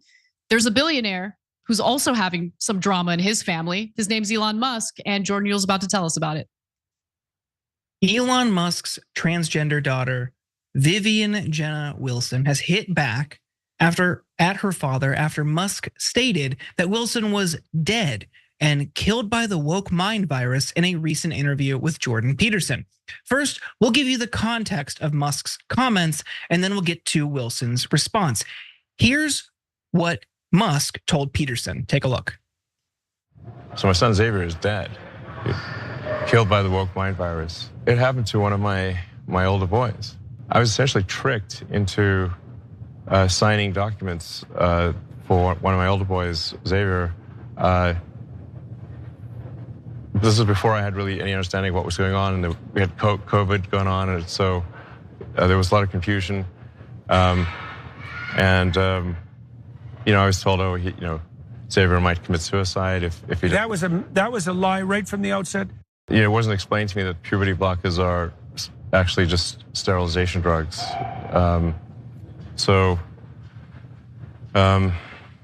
Anyway, and so I lost my son essentially. They call it dead naming for a reason. Yeah. All right. So the reason it's called dead naming is because your son is dead. Musk also posted this on X. Xavier was born gay and slightly autistic, two attributes that contribute to gender dysphoria. I knew that from when he was about 4 years old, and he would pick out clothes for me to wear like a jacket and tell me it was fabulous, as well of his love of musicals and theater. But he was not a girl. And of course, he's dead naming his daughter. He's misgendering his daughter. But before we get into the context here, what do you both make of Elon Musk going to Jordan Peterson to just trash his daughter? It just feels like a very odd thing for somebody in that high profile of a position to do. Mondale, what do you make of this? First of all, this is disgusting TV, right? Like this idea that someone is joking about taking their life because of their identity and what they're dealing with is something that no one should do, let alone your parents should take part in this. I think Elon Musk needs to come off of whatever drugs he's dancing with right now. I don't see anything beneficial for his family or anybody for doing this interview. At this point, like I love the fact that now we get to associate how these people who swear that they care so much about family now being back because there's $45 million he promised to Trump. We get to just tie this to Trump too. Like I'm here for all of that, knowing that it is not a laughing matter because there's a real person that's being talked about and called dead from some kind of virus that is not a virus, and it is absolutely ridiculous for Elon Musk to be supposedly the smartest man on earth and saying dumb stuff like puberty blockers are sterilization.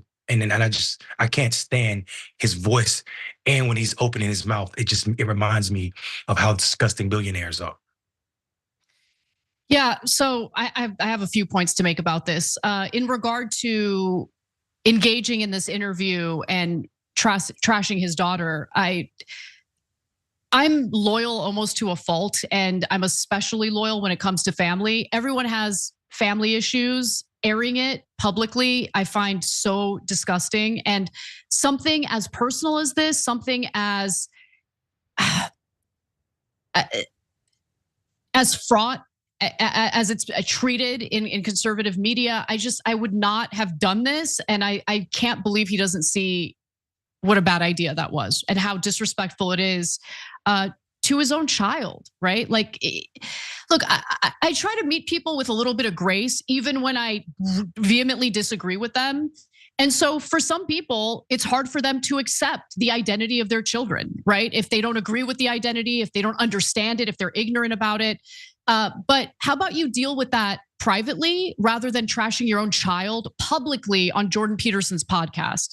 Okay, so putting that aside, the other thing that I'll say is he seems to be under the impression that his daughter was tricked, that his daughter was somehow indoctrinated, that his daughter doesn't know what she's doing, and that there was like some sort of illness that was injected into her. And as a result, she sees herself in the wrong way. And again, how about you take the time to actually sit down and get to know your daughter, understand who she is, what motivates her, what her dreams are made of. Like, don't work this out with Jordan Peterson on his podcast. And I feel awful that she's going through this because it's so high profile and her identity is a very personal matter and she doesn't deserve this, at all.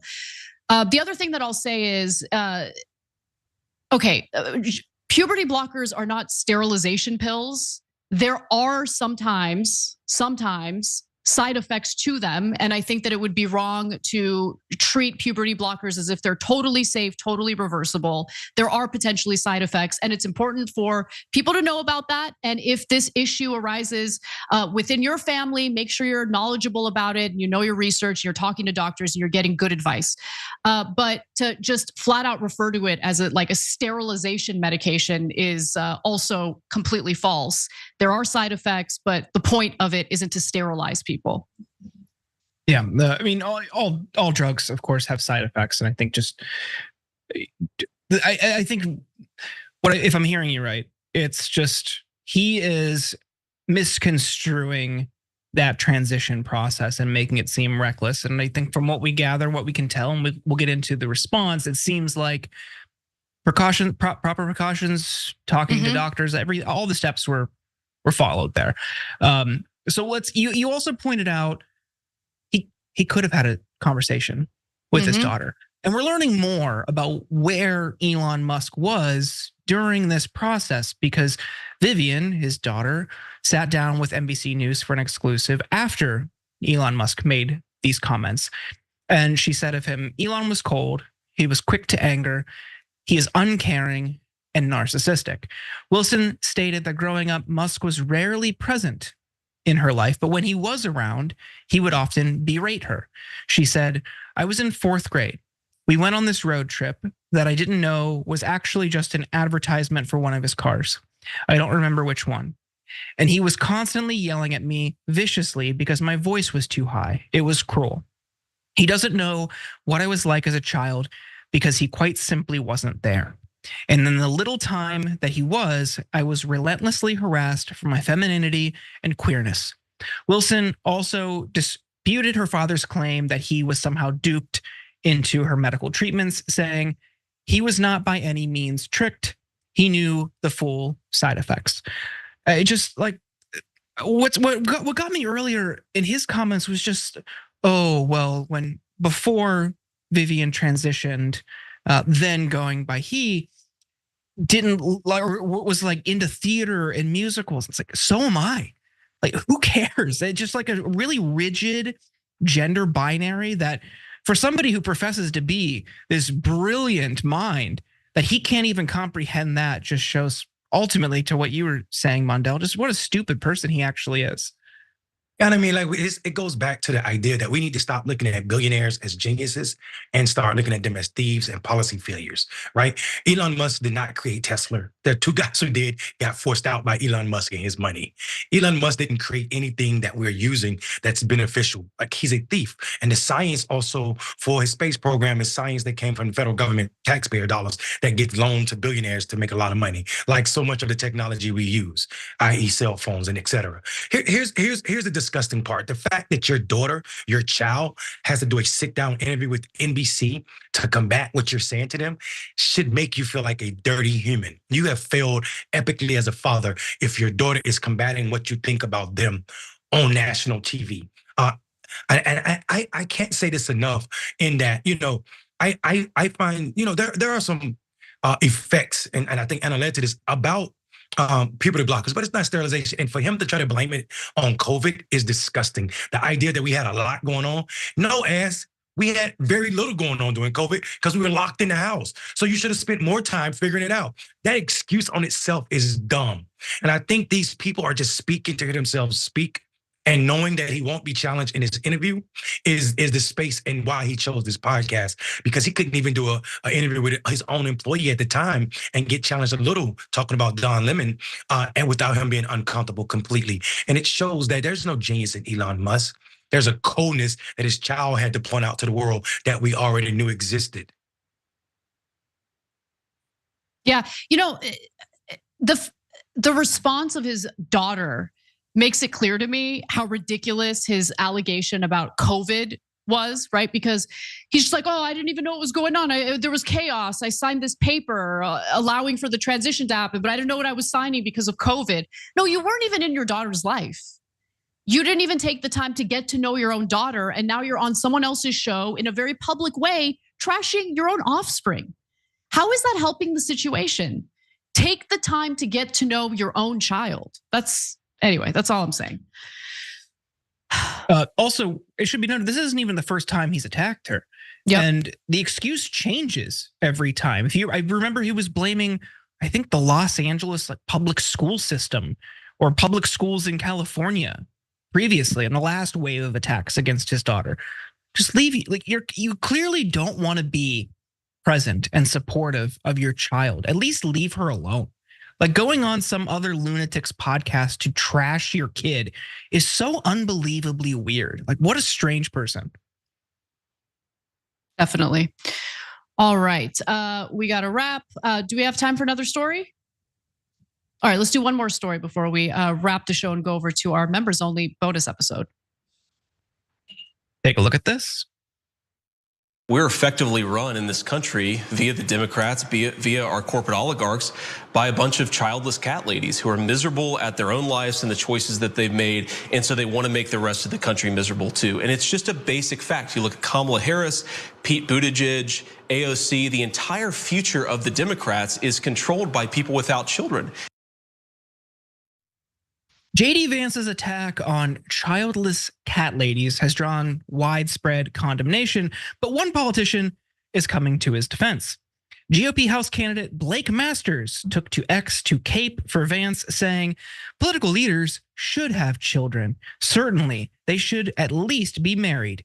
If you aren't running or can't run a household of your own, how can you relate to a constituency of families or govern wisely with respect to future generations? Skin in the game matters. And this comes as Masters is battling Abe Hamada in the Arizona Republican congressional primary next week, and Vance has endorsed Masters in that race. But Masters also has a history of weird comments about families. He said in April, "I've got a wonderful wife. I've got 4 beautiful boys. That's called skin in the game. What we don't need is someone with no wife and kids, no skin in the game." Keeps using that phrase. His opponent, Hamada, does not have children, therefore no skin in the game. But that's not all. Masters also launched this disgusting attack on Hamada. Masters' campaign has aired an attack showing Hamada, whose parents immigrated from Syria, wearing an ihram in Mecca and calling him an anchor baby. And we have that video for you here. Take a look. What does dishonest Abe Hamaday believe? Dishonest Abe supported Chuck Schumer's amnesty bill, maybe because Abe's parents were illegal immigrants. Dishonest Abe said women have the right to abort their babies. Dishonest Abe supported cuts to Social Security, Medicare, and the military. Dishonest Abe said America was founded on Islamic principles. He even said Israel was behind 9/11. Arizona can't trust dishonest Abe Hamaday. And the latest polls have Masters up by just 3 points. This is just, it's a very close race, as you can see. We'll see where the other candidates break and where their voters go, but this is just such a disgusting story. Anna, I really want your opinion on this. What do you make of this ongoing and growing, it seems, line of attack that only people who are married and have kids should be in politics? Yeah, I think it's the losing political strategy. So please continue, Republicans, if you think it's a good idea. I know we have limited time, so I want to give the floor to Mondale. And you're muted, Mondale. George Washington. I don't know if you guys ever heard of George Washington. James Madison. I don't know if you guys you ever heard of him. That's the first and fourth freaking president of this country. Neither one of them had damn kids. What are we talking about? Neither one of them had kids. This is a dumb idea. Do you know how many people you take out of the electoral pool just by saying people without kids? I'm disgusted, man. Like, get this out of here. Drop it on. It really is incredibly dumb because they're really just thinking simply about it, right? Like they just think about a single woman who has made a decision not to get married and not to have kids. They're not thinking about couples who desperately want to have kids but can't conceive. They're not thinking about how many people they've offended by trying to do away with treatments like IVF for couples who want to get pregnant. It's just get out of our personal lives. Please just get out of our households, our personal lives. It's none of your business. And it is incredibly insulting to assume that Americans without children do not care about the future of this country or the present day in this country. But again, I do think it's a losing strategy. A lot of people find it repulsive, including a lot of conservative women. So keep going, Republicans, keep going. We'll see how this plays out for you. All right, in our members only bonus episode, we're gonna have a lot of fun. If you are a member, definitely tune into that immediately after we wrap up the show today. And if you're not a member, you can always become one by going to tyt.com/join. That's tyt.com/join. Thank you for watching. Thank you for your support, and we'll see you soon.